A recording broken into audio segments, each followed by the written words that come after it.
नमस्कार, स्वागत बा आप सभी दर्शक लोगन के। और आज के ई खबर बा भोजपुरी जुबली स्टार दिनेश लाल यादव निरहुआ जी के बारे में। जी हाँ, आप लोग जानते बानी आज सुबह आप लोगन के एगो खबर देखे के मिलल हुई हमारे चैनल अमित पासवान ऑफिशियल पर, जो ना मैं आप लोगन के बतौले रहनी है कि सुजीत कुमार सिंह जी जो कि भोजपुरी के एक्शन डायरेक्टर बड़े पवन सिंह के साथ बहुत ही कमाल के फिल्म कैले बड़े।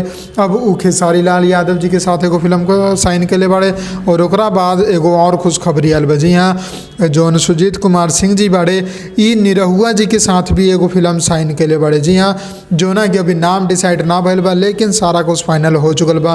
फिल्म के ईगल होम एंटरटेनमेंट द्वारा प्रस्तुत कल जाए। निर्माता बाड़े मुरली लाल वानी जी जो कि खेसारी जी के फिल्म के भी निर्माता बाड़े, जो ना कि सुजीत कुमार सिंह जी डायरेक्टर बाड़े।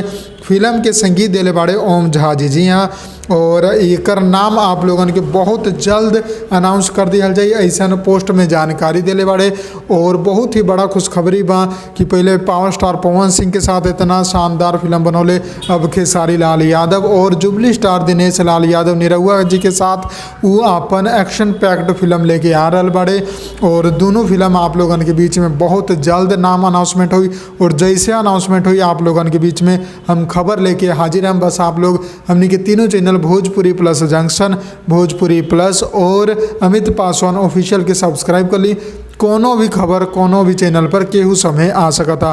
तो आज खातिर इतना ही। जय भोजपुरी, प्रणाम।